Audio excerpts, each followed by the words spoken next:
In this video, we'll be looking at question 2.2 from 5C001. You should have read the scenario and know that this question is asking you to assess how changes to selection and employee voice have influenced the organization's culture and behaviors. Before we dive into the approach, I need to remind you that this video provides general guidance on how to tackle this type of question. It doesn't give you the answers. You'll need to do your own research, analysis, and critical thinking. With that said, let's walk through how to approach this step by step. First off, let's talk about understanding the question.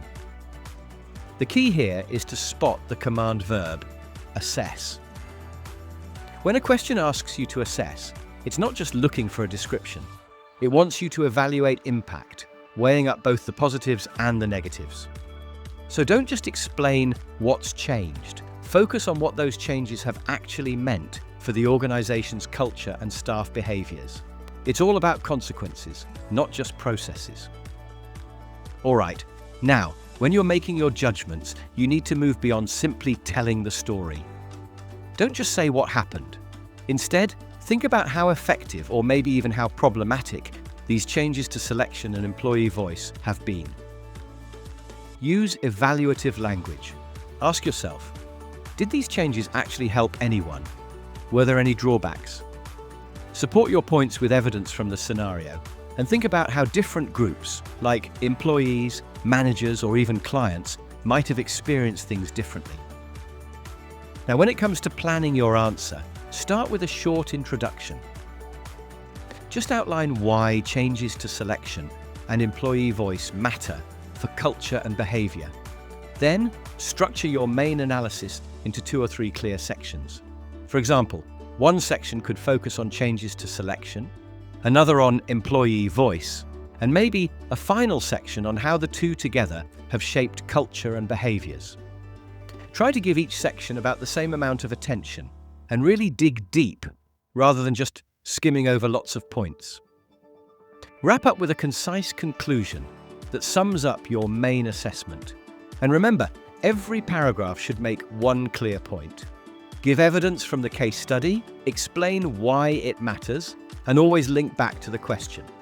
Don't forget to use the assessment criteria as your checklist. Keep checking back to make sure you're covering what's required. For example, you could look at the influence of people practice, like policy development, role modeling, or the people champion role, on things like beliefs, values, trust, motivation, engagement, EDI, learning and development, and staff well-being. Organize your analysis around the most relevant themes for the scenario. This will help you decide which theories, examples, and sources are going to be most useful. Make sure you're hitting all the critical elements.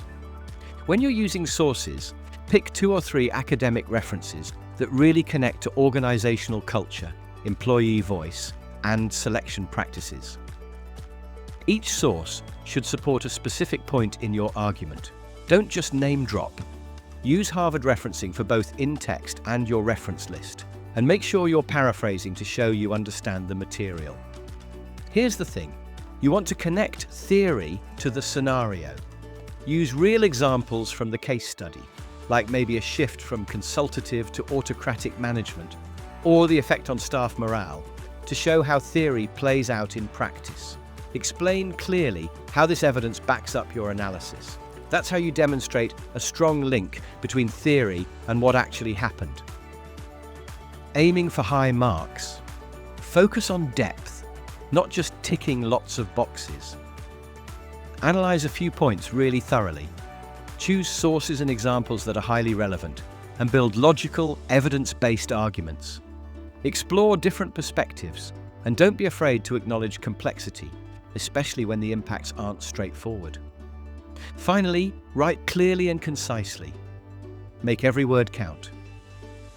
Each paragraph should have a clear purpose, and don't repeat yourself. Edit your work to keep it concise, and make sure your answer flows logically and fits the word limit. Thanks for watching. If you found this helpful, give us a like and subscribe for more tips. And don't forget to check out the other videos in this series for more guidance on tackling 5 CO01 questions.